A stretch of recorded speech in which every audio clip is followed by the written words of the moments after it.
Hello everyone! Welcome sa ating Voice Lesson channel kung saan nagtuturo tayo ng mga techniques kung paano pagandahin ang ating boses sa pagkanta at kung paano kumanta ng tama para maganda pakinggan sa tenga. Sa araw na ito, ang ating topic ay kung paano natin pagandahin yung ating projection ng ating boses. O ibig sabihin, paano gumanda yung paglabas natin ng sound na maganda pakinggan sa mga nakikinig sa atin. At kung paano natin i-maintain yung ating progress sa ating pag-develop ng ating pagkanta na hindi magiging stagnant at magiging continuous ang progression ng ating pag-develop ng ating voice. Okay, pero bago natin umpisahan yan, gusto ko munang i-greet especially yung ating voice lesson community members na nagpa-member sa ating voice lesson. Eto sila.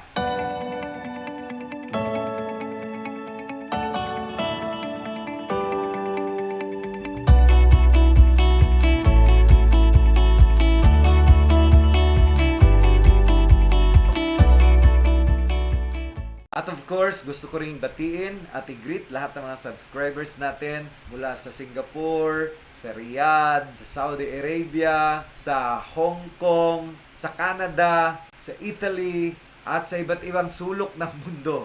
So maraming salamat sa patuloy na pagsubaybay. At kung ngayon ka palang napadpad sa channel natin, huwag kalimutang mag-subscribe, i-hit yung notification bell para ma-notify ka every time na may bago tayong mga videos. At lalong-lalo na kapag nag-live stream tayo, ay mai-inform ka kaagad at makakapasok ka sa ating live stream. Huwag niyo rin kalimutan na i-like ang ating videos dahil nakakatulong ito para lumago ang ating channel at marami pa tayong ma-reach out na mga kababayan natin at saka yung mga gustong matutong kumanta na hindi able na magpa-enroll sa isang voice lesson school. Okay, so umpisa na natin kaagad. Marami mga singers na iba ang kanilang speaking voice sa kanilang singing voice. So yung sound ng kanilang pagsasalita ay ibang-iba sa kanilang boses sa pagkanta. Kasi may mga singers na kapag kumanta sila ay hindi alam kung paano i-project ng tama ang boses. Kaya kapag pinakinggan mo, parang plain lang, parang nagsasalita, walang dating, walang weight, walang power. So may technique kung paano i-project ng tama ang boses. Number 1, kailangan merong support palagi ang ating projection ng boses kapag kumanta tayo. Kailangan yung hangin natin galing sa diaphragm at saka yung boses natin kung galing sa chest voice, kailangan mag-resonate sa ating chest talaga.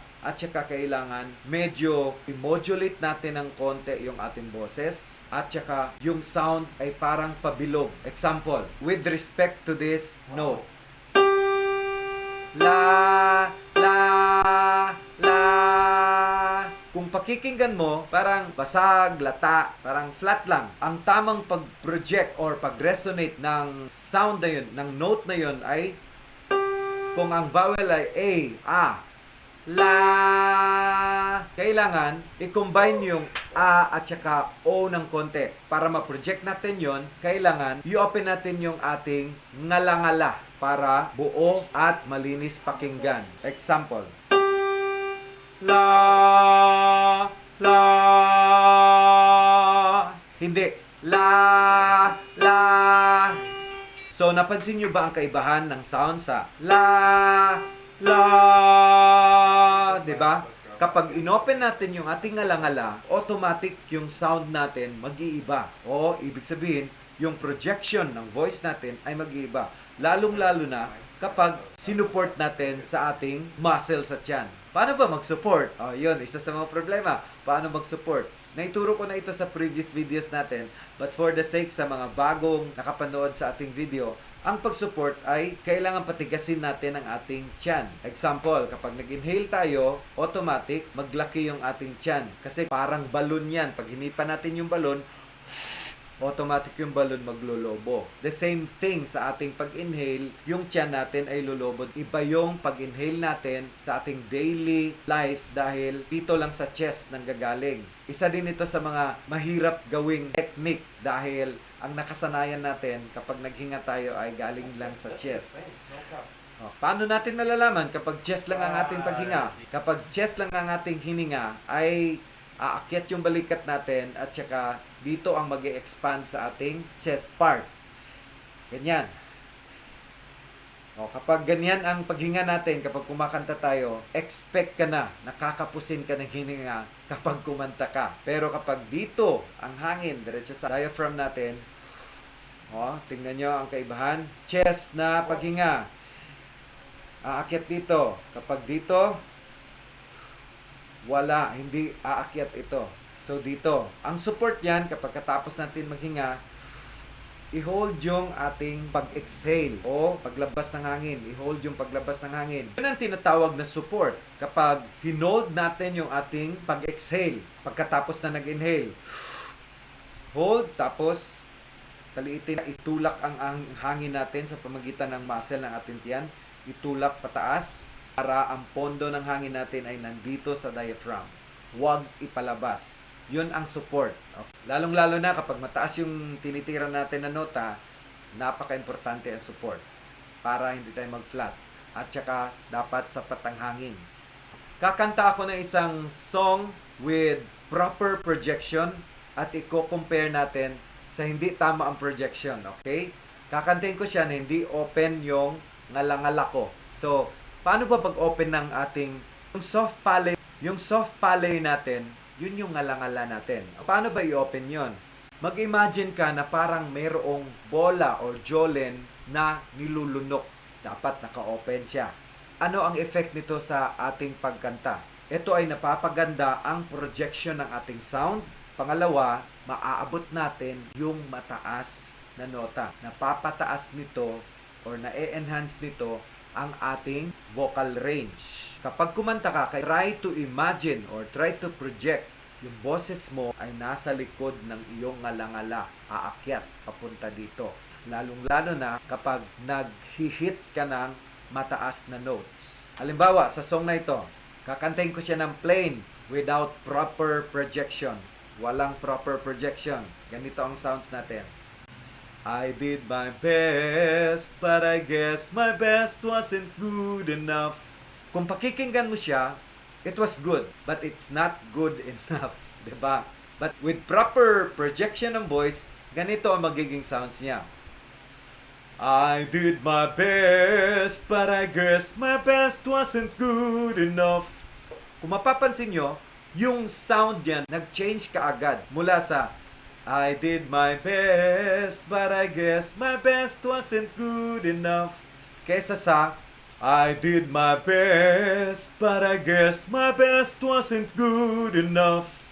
So mayroong modulation at inopen ko yung aking ngalangala o yung soft palate na tinatawag. Kaya na-enhance yung ating sound.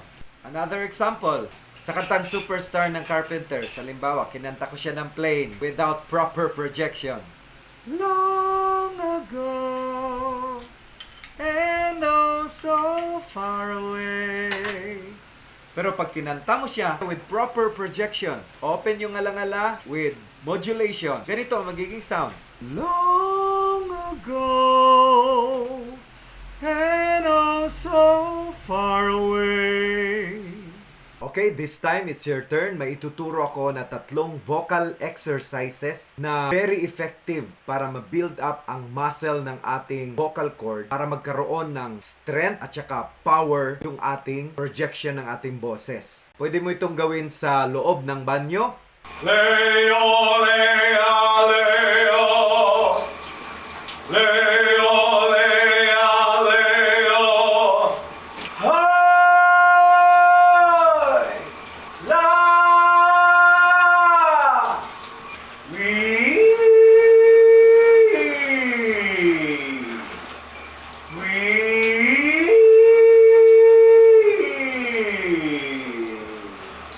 Pwede mo rin gawin ito sa loob ng kotse. Leo, Lea, Leo, Lea. Leo, Lea, Leo, Lea. Lo! La!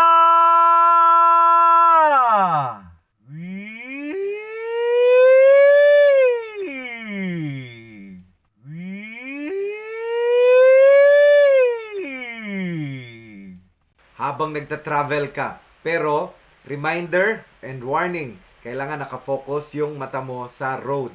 So, gawin mo ito 20 to 30 seconds every day. Every exercise.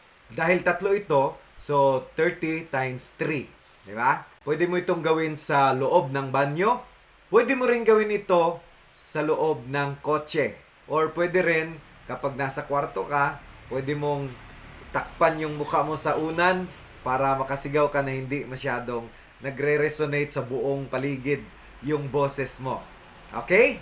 Ganun lang kadali yon. Pero, kailangan constant practice. I-apply mo yon sa lahat ng mga kinakanta mo. Kahit anong uri ng kanta yan, kapag in-apply mo yan, ay magiging maganda yung projection ng sound natin at mayroong weight, mayroong power.